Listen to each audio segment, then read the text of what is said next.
A very warm welcome this evening to this Royal Conservatoire of Scotland Exchange talk. My name is Dr. Una MacGlone and I am a British Academy postdoctoral fellow at the University of Edinburgh.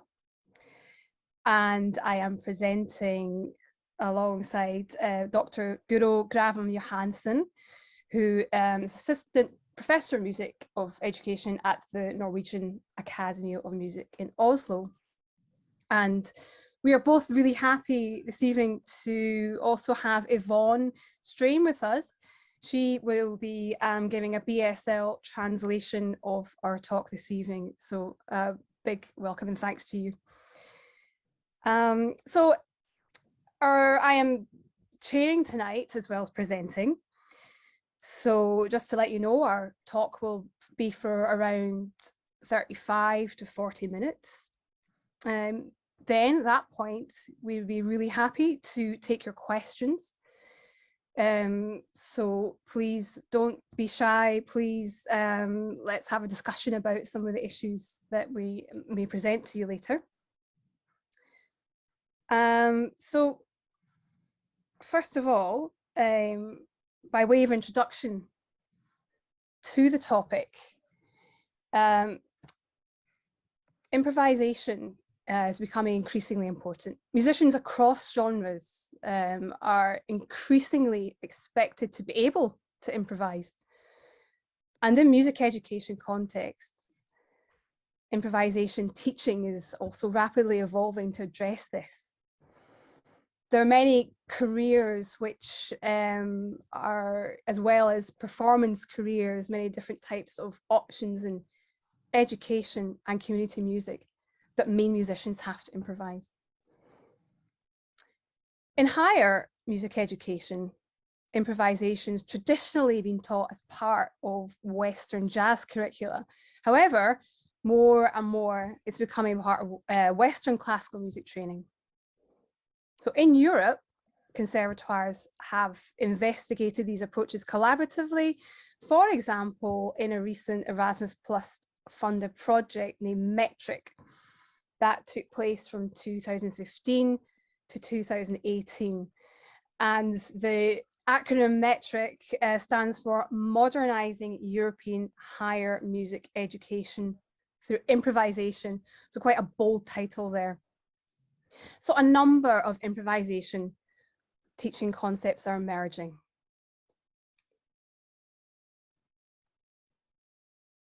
So over time, different genres and artistic practices may have developed distinct socio-historical conventions and norms, as well as disparate sets of conceptual tools for learning and teaching improvisation.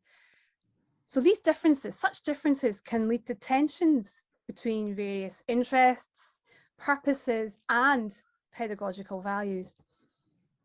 So therefore, examining teachers' experiences of teaching improvisation is particularly useful in understanding these diverse approaches. Old hegemonies, hierarchies, and the tradition versus liberation dichotomy may be highlighted when decisions about teaching content and learning objectives have to be made, whether they're drawing on jazz, classical, or free improvisational artistic practices. Nevertheless, we claim that different traditions and approaches all carry valuable knowledge that can enrich the teaching of improvisation in higher music education. And there's not a huge amount of research so far in this area. So we'll now present a new study which addresses these gaps. And our overarching aims were to firstly investigate micro practices within the teaching of free improvisation in European higher music educations through gathering teachers' verbal accounts of their teaching practices, and secondly, to contribute to developing reflective, inclusive, and culturally responsive practices in teaching free improvisation across genres in higher music education.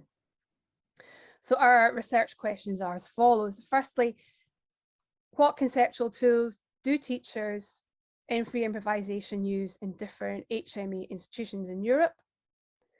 And secondly, how may these tools relate to different cultural and educational values?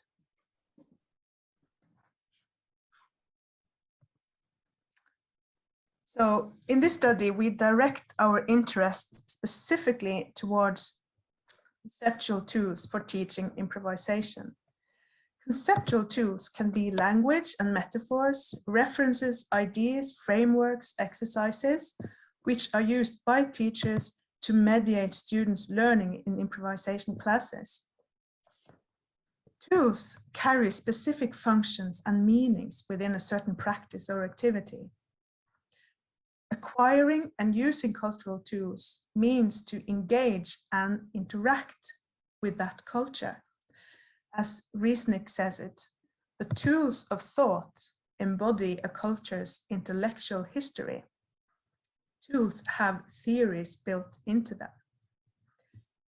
So in order to act and reflect during activity, we utilize tools, and thus they enable us to interact directly or indirectly with or within a culture. So this way, looking at what tools for teaching improvisation are used and how they are used may inform us about an historical development within such teaching practices.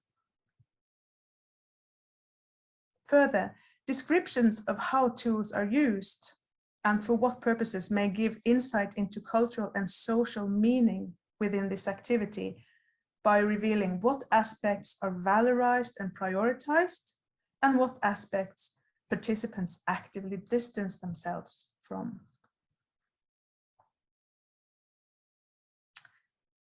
As the study is ongoing, we are in the process of gathering material. And so far we have undertaken 11 interviews with teachers from higher music education institutions. And I'm not going to go through all these names, but as you can see, we have one from the Baltic states, 2 from Finland, 1 from Germany, from Italy, 2 from Norway, 1 from Switzerland, and 3 from the UK.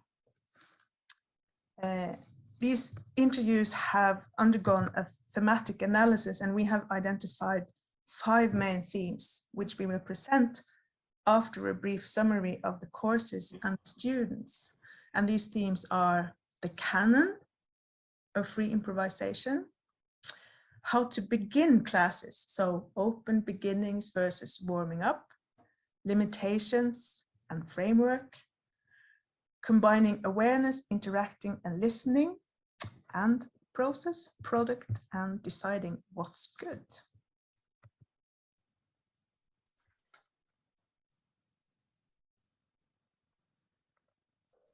So bringing our attention to the courses and students, for the most part, courses run by the teachers we interviewed were mandatory, happening at the beginning of bachelor programs. However, 3 were optional. A common feature was that the courses were offered to students across study programs and genre backgrounds. Matthias, who is recently retired, introduced a free improvisation course for classical students. For many years, the pop and jazz students at his institution were not interested in including their students in Matthias's course, but this changed after a merging of the classical, pop, jazz and music education departments.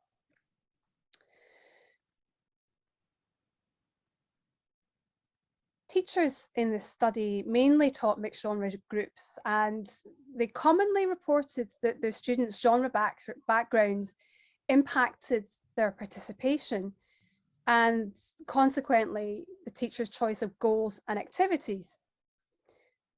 So for example, John said that classical students had no experience in improvising. They can only play music if they have a score. Frederick stated that for classical students, just producing a sound based on their own listening and their own imagination is extremely hard. John proposed that, in contrast, jazz students had a lot of confidence, especially in more soloistic improvisation. However, he thought that they had to learn how to be more open to new horizons and to new types of sounds. So this seemed to resonate with what other teachers stated. Both Tom and Frederick said that even if the jazz students were used to playing something without being instructed, they still needed guidance of how to listen better. They need to become better at listening, as Frederick put it. Elina from Finland and Robert from Germany taught classes for music education and community music students. Across all the different institutions, we had students from folk and electronic music backgrounds. Christina from the UK and Tom from Norway highlighted that at times electronic instruments had inherent challenges that other instruments did not. As Christina said, no matter how quick they are, the time it takes for them to respond in real time is longer than the other instruments. The teachers outlined the challenges in accommodating a wide range of technical abilities in students. They also identified this as positive. So, for example, Tom said, I find that for the course to work properly, like now, when there's a bit of diverse backgrounds, it's when it works the best. Because when I've only got jazz students, it goes a certain kind of way. Also, if I've only got classical students for that matter.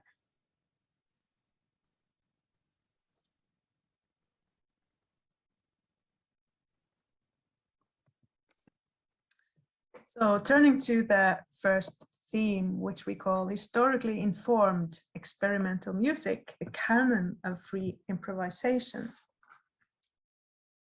Across the 11 interviews, teachers referred to diverse fields of improvisation practices as influencing both activities and approaches that they used.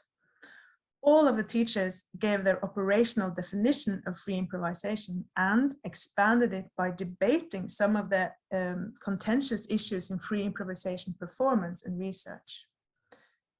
And they related this to what they taught and why they taught it. For example, Tom from Norway, I remember talking to George Lewis about this, how free is free? And his response was, well, how Scottish is Scottish? He went on to illustrate that defining free improvisations for students may not be the most useful thing for them. He said, that's not the goal in trying to identify how free improvisation can be. But the ability to improvise freely and getting the right tools to do so, and being able to use them in other ways of music making as well. Bailey's conceptualization of free improvisation in his well-known book from 1992, which employs the now well-referenced idiomatic as opposed to non-idiomatic binary. This binary was challenged by several. For example, John from Switzerland said, non-idiomatic improvisation was the goal of free improvisation, but that doesn't exist. It's not possible, he said. Robert from Germany describes the professional playing scene as focusing on non-idiomatic approaches, which powerfully influenced what creative expression was acceptable. He said, you have another hierarchy in Germany, the free improvisation scene.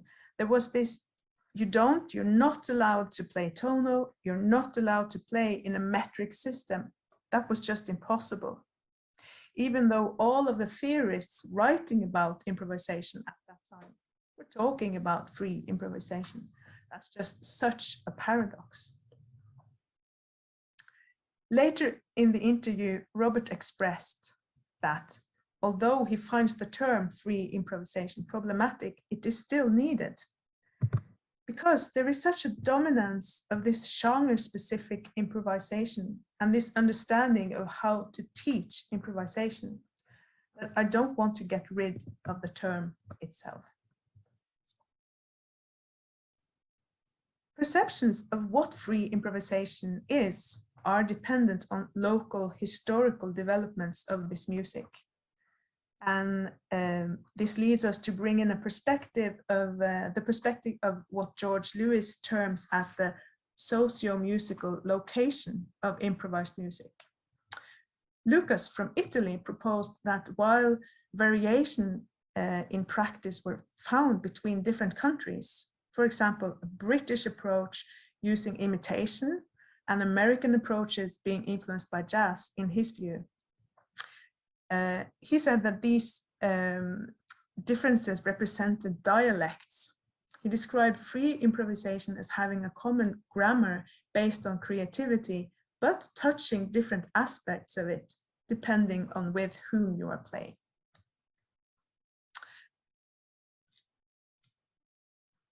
Concepts from experimental classical composers were referred to, for example, Stockhausen, as mentioned, but also Pauline Oliveros, Terry Riley, Christian Wolff, and John Cage.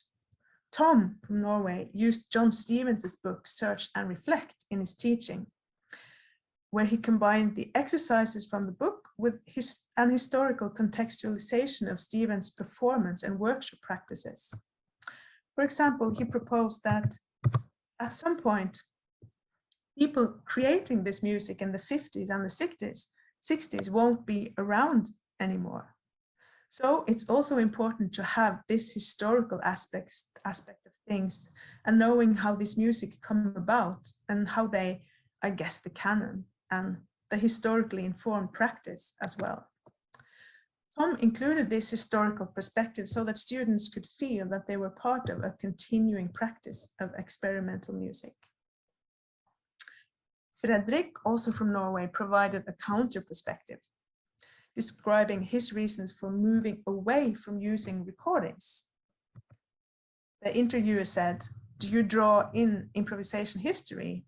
And he answered, "In the beginning, I presented music, but I also discovered that quite soon the students tried to play in the same manner. And since I don't want this to be genre specific, it's better not presenting anything." However, Fredrik did reference existing classical music, which we will come back to. But the function of this was to provide a quickly understandable analogy for classical students to be able to appreciate form and interaction so they could transfer this way of thinking about music to group improvisation.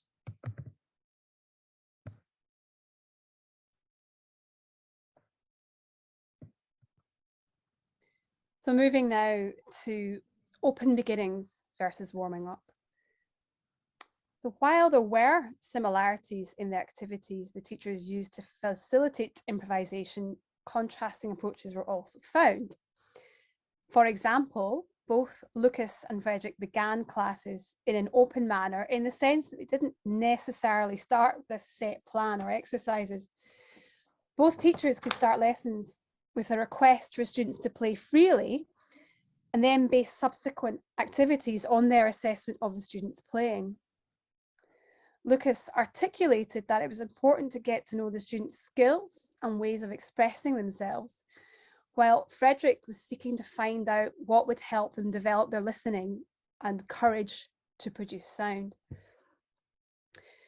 However, Robert from Germany described the open start of a free improvised session as a just play approach, which he found frustrating. His alternative position was therefore to emphasize the importance of starting from set limitations. He often began classes with a warm-up, drawing in from improvisation theatre. So such exercises prioritized interaction across different modes of communication, for example, movement, in addition to music. So he viewed that this is providing a space for students to practice concentration and responsiveness in a low stakes activity. Elena and Sam, Elena from Finland, Sam from the UK, also prioritized movement. For Elena, movement exercises led to a relaxation of the body, and through this preparation, she observed it was easier for students to express their creativities, especially for beginners.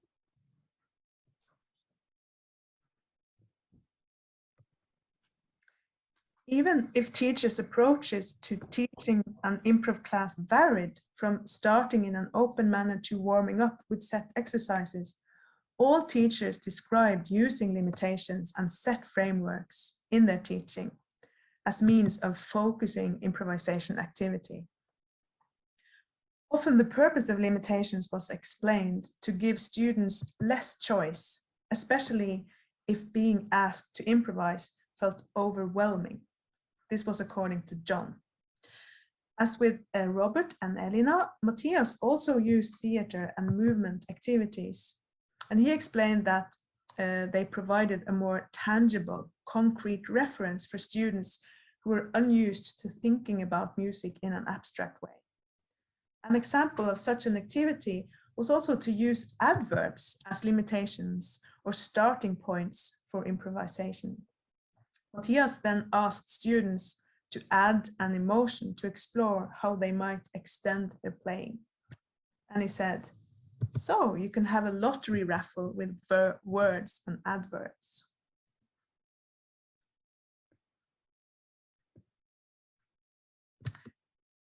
Fredrik tailored activities to accommodate students' genre backgrounds. For classes comprised of all or nearly all jazz students, he used John Zorn's Cobra piece, as he saw it creating opportunities that suited this group of students. He described key features in the piece as the game-like quality of it, and that it could be split up into small sections to explore ideas in depth. And what you see here is the score, I think. And also the piece or the score contains relevant strategies such as conduction, and it facilitates an increased awareness of one's own impulse to play and interrupting this. All of these features could be recontextualized back into the larger piece. For classical students, he described presenting Passacaglia by Anton Webern as an example to demonstrate collectivity and how musical material such as a single line melody can travel through an ensemble, with the aim that understanding this interactivity could be transferred to group improvisation later on. And he explains his choice. He says, because it helps them to see that I want it to be a more collective kind of playing situation and not a soloist that's bursting out of their inner something. One particular method for setting up limitations was to use musical parameters as structuring elements.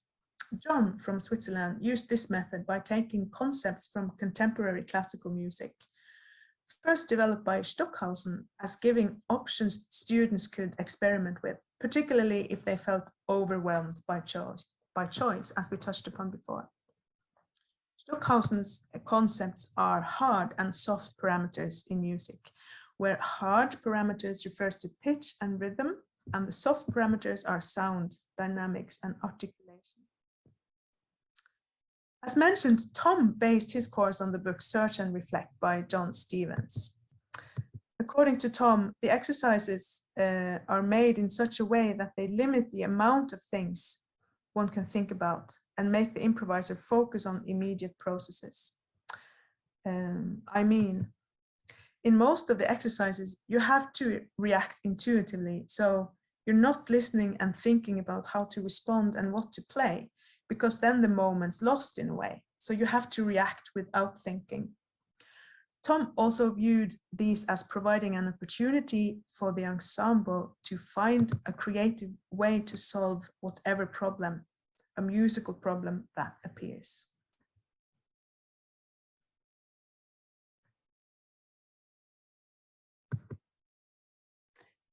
So moving to the next theme, combining awareness, interacting and listening. So commonly expressed aims across interviews were reported as to develop certain generic improvising skills and ways of understanding and processing musical information. And this was considered really central to an improvisation education. As mentioned, the teacher's focus could vary according to the students he had in front of him. There's genre background, but with improving listening and interacting as common teaching goals. Tom said, the aim of the course isn't to play a specific form of free improvisation. The aim is to discover ways of listening and interacting so that they can spontaneously create music together. Matthias spoke about the importance of students improving the speed of thinking, the attention, how you can spread your attention beyond what I'm doing, beyond what you as a student are actually doing. Or put another way, improving students' ability to appreciate, process what others play, all at the same time as making their own musical contribution at the same time as playing.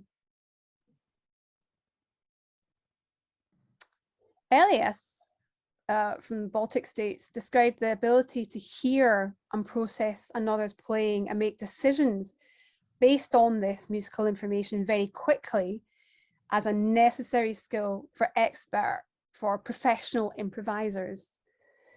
He said, this is like my secret. You need to make faster decisions than the other player. The secret of his was mentioned in context of the performance experience that was perceived as slightly competitive by him, and based on this experience in a professional improvising situation, he presented the faster and maybe more competitive mindset as a goal in his teaching for his students as well. Matthias described an important process as follows. You need to remember what happened 5 minutes ago or 10 minutes ago, and then be able to come back to things in the infrastructure, in the musical structure. So here he's talking about the ability to respond in the moment, but also to kind of bear in mind the overarching musical structure. And this demands that students are creative on two levels. Firstly, what notes or musical gestures they're playing in the moment, but then secondly, to have this awareness of how this may work or against the framework. So it's interesting to note how Matthias employed the metaphor of an infrastructure. The literal meaning is often taken to be the basic facilities that are required for or an activity or system to function. And in music, these can refer to the frameworks or preconditions on various levels. In teaching, these frameworks or musical structures could be pre-decided by the teachers. For an example, with Lucas's case, he gave an instruction to play for 5 minutes. So you have a time-based framework. Or other teachers, for example, Christina suggested that these should be student-led and negotiated between all of the participants in an open improvisation. For some teachers, developing these complex combinations of skills was best done gradually. Frederick explained, for the course I'm involved in, it makes sense to have 2 or 3 different things that you should develop. The listening, and for the classical students to get to know their instrument from a different angle and dare to produce sounds that they don't know from before. That's enough for them, I think.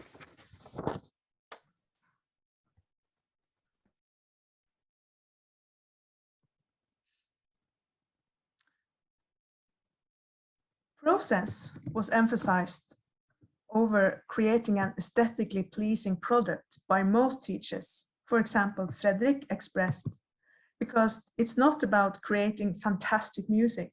Sometimes we might do that, and that's very good, but it's more about listening and how we work together, and not about the quality of the music we produce. John linked this with a more general trend in education, and he said, in the last 70 to 80 years, it has shifted from goal orientation to process orientation. And he is most likely referring to the development of a humanist philosophy in education as opposed to behaviorism or a rationalist pedagogy. Despite the orientation towards process, the construct of quality was viewed in contrasting ways. For example, Elias quoted a colleague who proposed that the music that beginner improvisers create is shit. and improvisation teachers have to be able to put up with it. He proposed that this view may be due to students' inexperience and said that no one can immediately create such a high quality of ideas. He did not say if he shared his colleagues' assertion that a lesser quality in students improvising was something a teacher had to endure, but his statement revealed that this is an attitude some teachers have. Nevertheless, Elias's view may be understood as saying that students should have time to develop their creativity and also that teachers should not expect high quality. Elena represented a contrasting teacher position when she said that I can notice beautiful moments with how the other people in the classroom, how they give space to each other. From those moments, I can learn a lot of new things also. This construction implies that she appreciates an aesthetic quality from students' interaction and consideration to each other. And this may indicate that Elina's criteria for what may constitute quality or beauty may be different or wider from that of Elias, in the sense that she seems to find it in the process, not only in the sounding product. Further, when Elina highlighted that she could learn from observing students playing, she positioned herself in the teacher role more like a peer to students, such as when she referred to students as the other people in the classroom. This may connect with a view that John expressed when he said, "It's not only me who has to judge what is good music and what not." By this, he referred to the importance for him of enculturing an environment where students develop their own critical skills.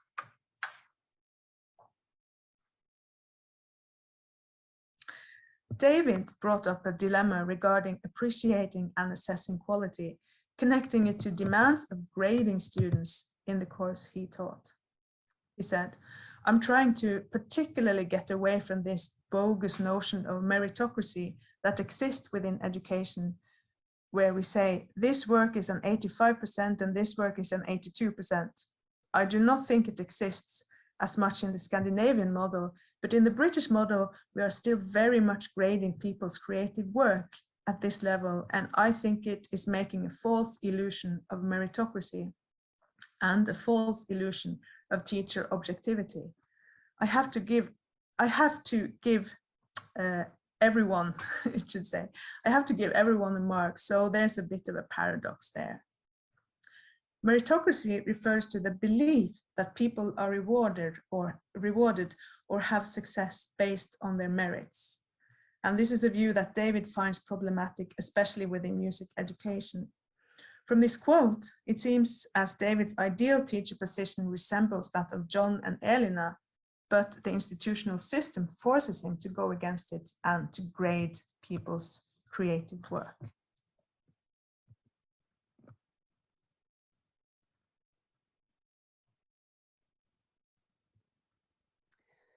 So at this point, we're going to move towards our discussion and return to our research questions. So our first question was, what conceptual tools do teachers of free improvisation use across geographical regions in higher music education institutions in Europe? So many conceptual tools were described. Language and metaphors, for example, the words lottery described by Matthias and John's use of Stockhausen's hard and soft parameters. Theatre exercises were used, explained by Sam, Matthias, Robert, and Elena. Limiting choice strategies, for example, Tom using John Stevens.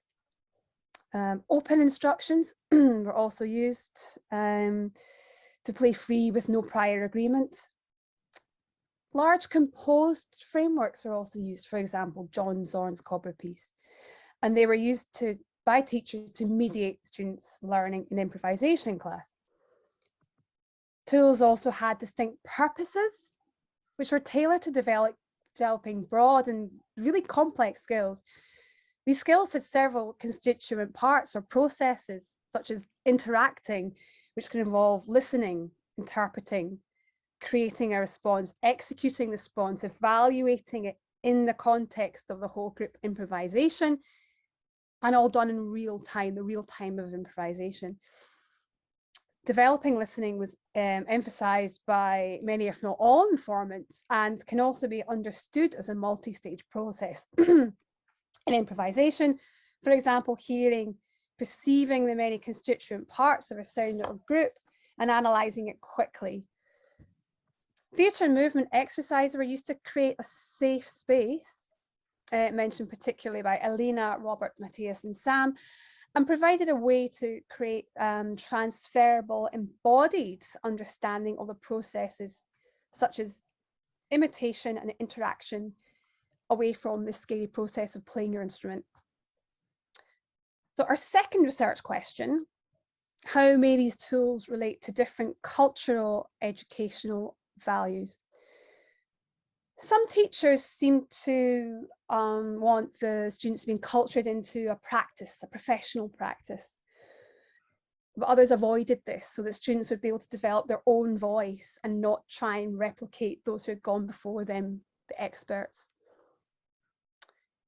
The term free improvisation was contested by all, but its use was using it was acknowledged as pragmatic. In our study, to a large extent, the teachers seem to have had freedom in defining what it meant in their contexts. To the degree that free improvisation is a small, even marginalised subject in European conservatoires, the ways they delineate and ground their teaching practice may be seen as an expression of a need to legitimise their practice within these institutions. And as we've seen, teachers described varying different ways of appreciating quality, where both product and process were emphasised. When we look at the material of the whole, as a whole, the interviews, there seems to be a discrepancy in the ways the teachers position themselves regarding evaluation and the views on what counts as good. Some teachers emphasising process and students' own ability to critically assess the quality of their playing, even critiquing the meritocracy, and prioritising sort of equality between them and their students. However, there were teachers who perhaps represented a more hierarchical view, where students were not seen to be able to produce high quality, and that also the teacher would be the person to be the best judge of this. This is an interesting point, but our material is too sparse presently to interpret this egalitarian versus hierarchical teacher position as connected to location or culture. But we have seen that the socio-musical location was highlighted as significant for understanding development of the different musical traditions within free improvisation. In our further data gathering and analysis, we will look more into geographical and cultural differences in the educational and musical values.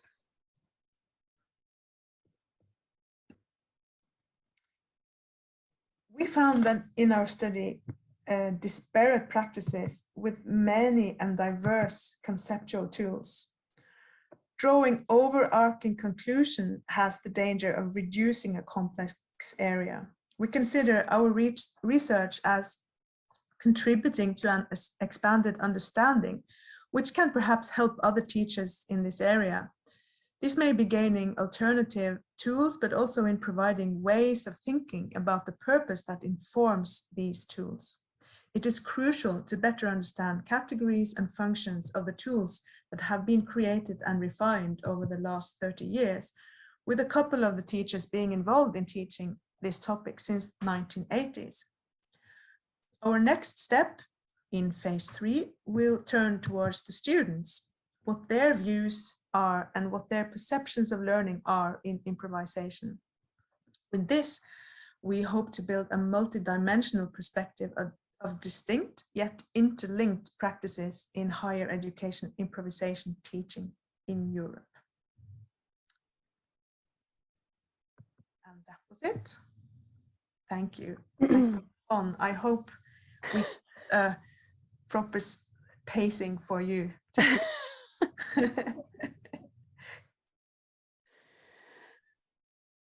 Yeah, thank you so much, Yvonne. Absolutely. I think we'll head to some questions. There's one has pinged up in, I don't know if everyone can see this chat box. We can all see this as well. We have a start, which is an excellent question. Thanks, from Ben. I'll just read this out. And I had some thoughts on it, so I'll maybe start and then pass over to Guro, if that's okay. So Ben is asking, how do you feel free improvisation changes in a networked music performance or online environment? Can improvisers use the same tools as in the face-to-face environment, or can they be adapted? Or does the networked music performance environment require a different concept for free improvisation? Great question and super topical. I think that in the last 2 years, it's not just teaching that's had to change. The ways of making music and improvising has changed as well, and that artistic practices are developing all the time and have developed.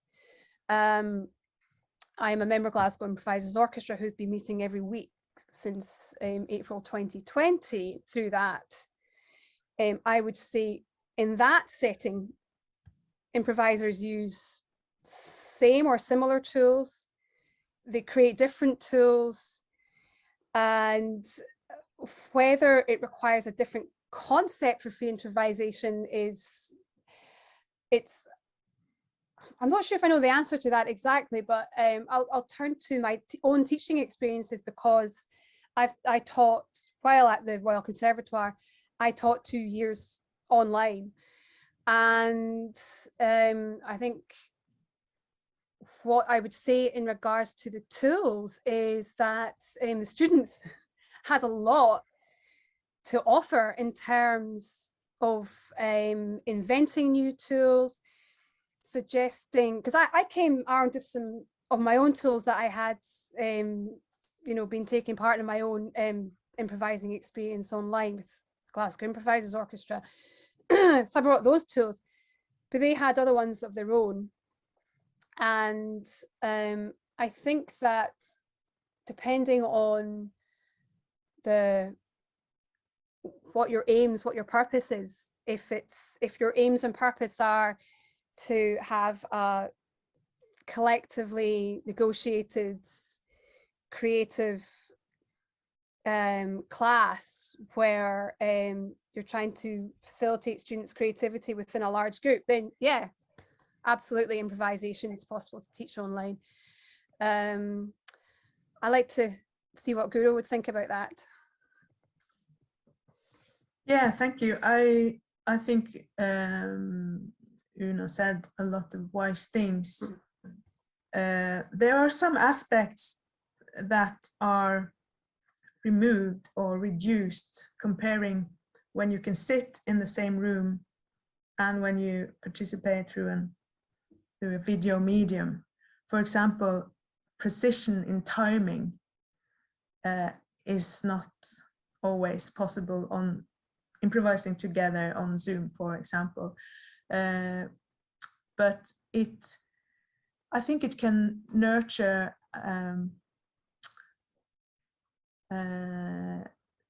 being less afraid of that, not being so preoccupied with the things that you are preoccupied with when you see each other live in the same room.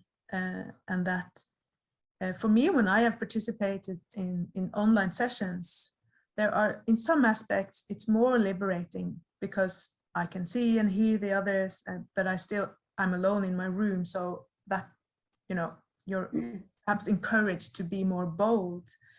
But in another way, the aspects that you miss, that you can't utilize in the same way because of the limitations, are also, at least this is my experience from when I have taught improvisation online.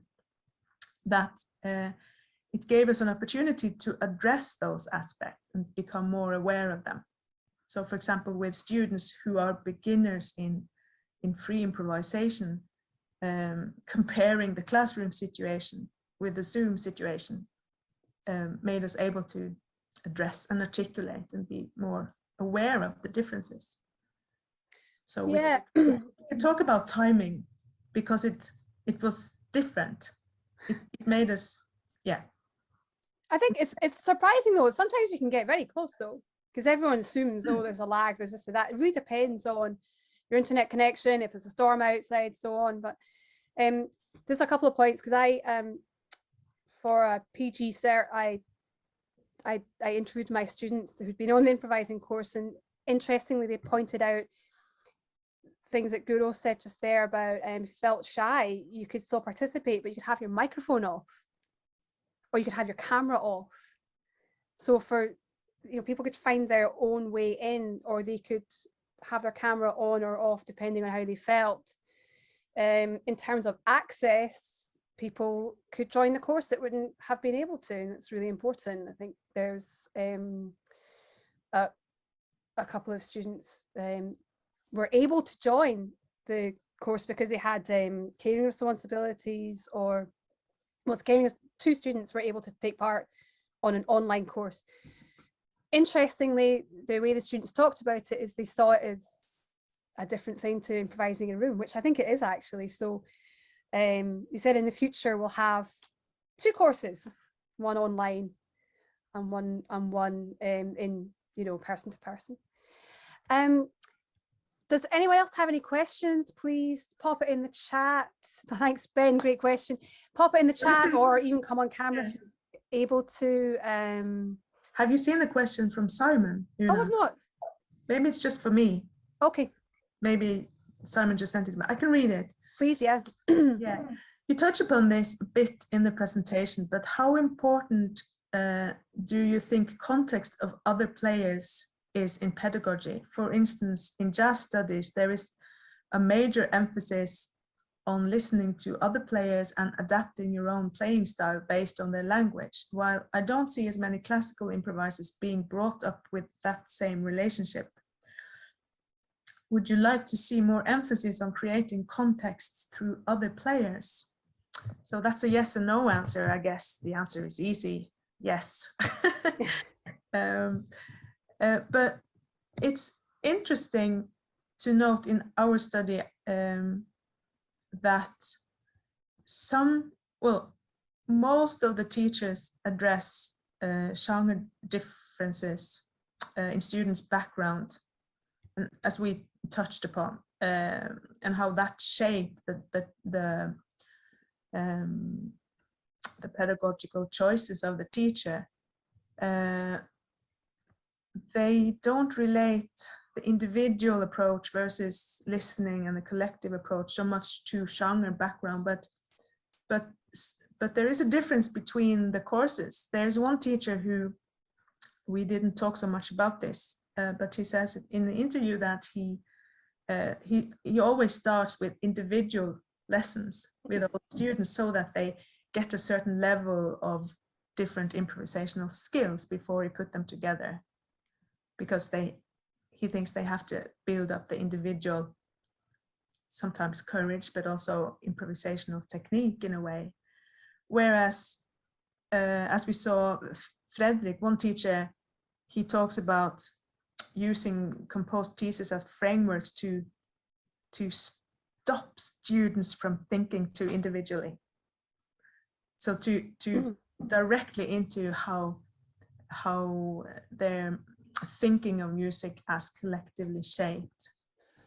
As when he said, you know, use Weber to see how a melody can travel through an ensemble as a way of getting out of, this is my part, individual part. I don't know if that answers your question, Simon. I think also from our position as researchers, we can have our own opinions as teachers and as performers, but within being in the middle of this study, I think it's just interesting to sit back and and not judge, and just not try to be normative about what I want them to talk about, but to try to understand the different choices and the rationales for why they choose what they do as teachers.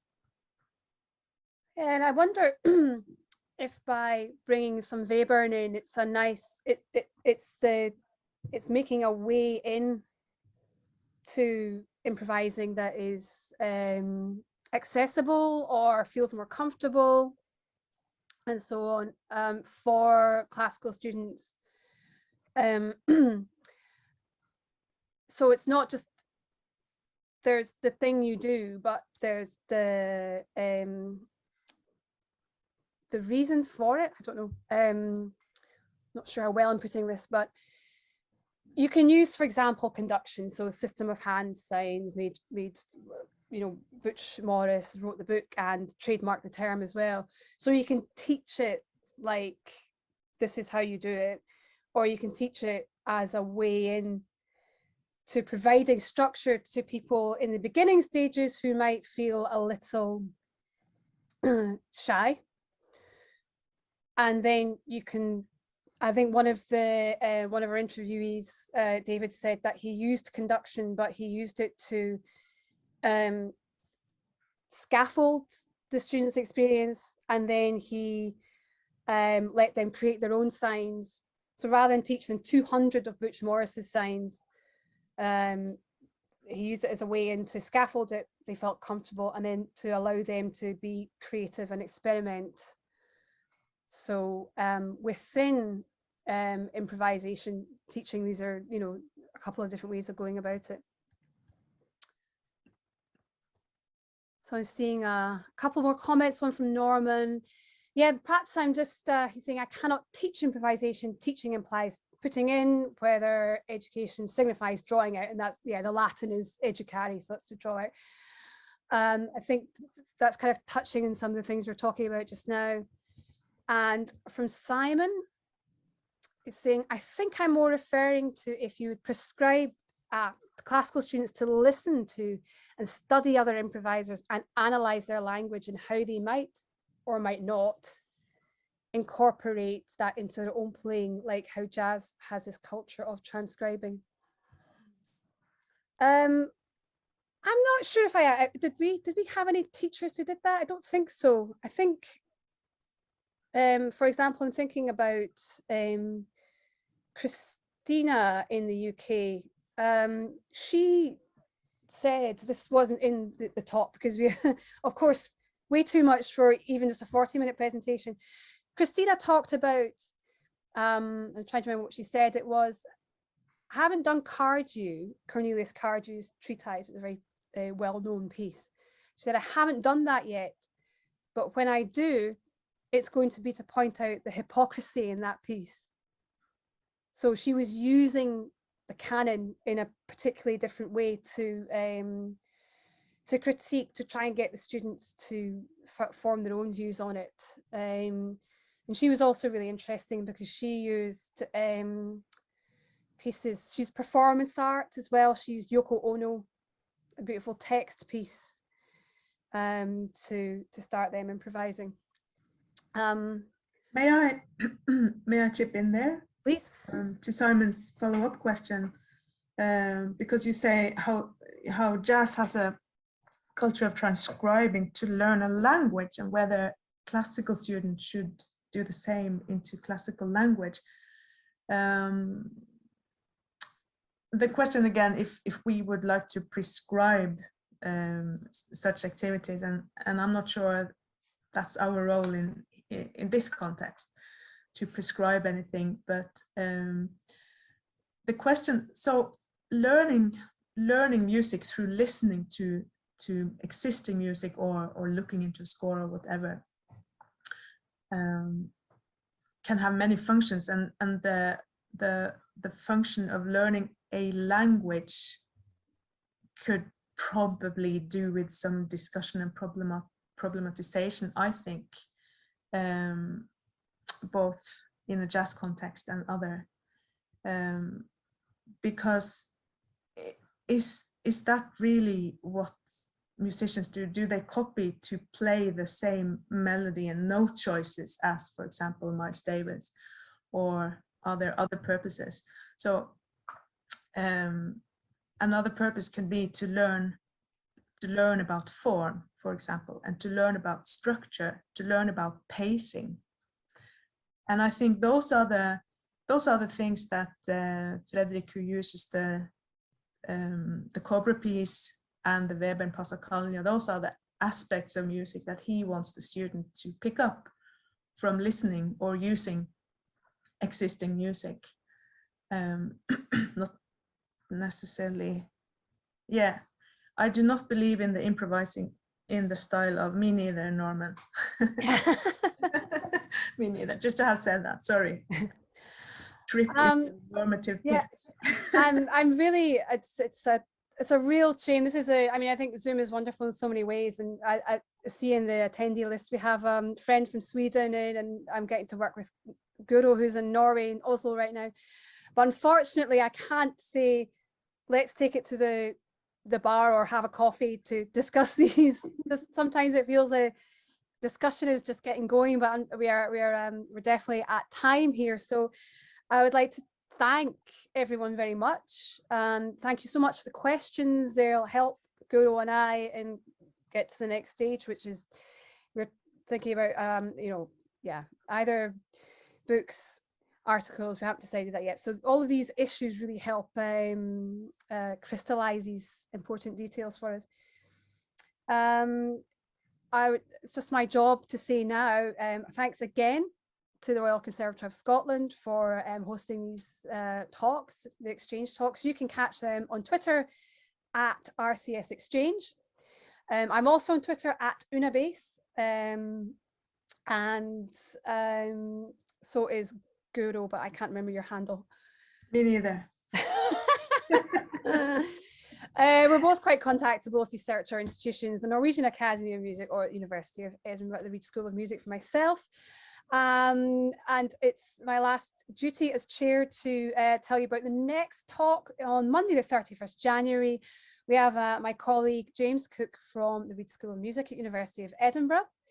And the title of his talk is Kingdom Come, Deliverance and the Aesthetics of Authenticity, looking at an action role-playing game with an interactive and adaptive score. So already that sounds super fascinating. So thank you everybody so much for coming. Keep in touch with us, and we will we'll see you in another Zoom room or hopefully in real life. Thank you so much. Thank you.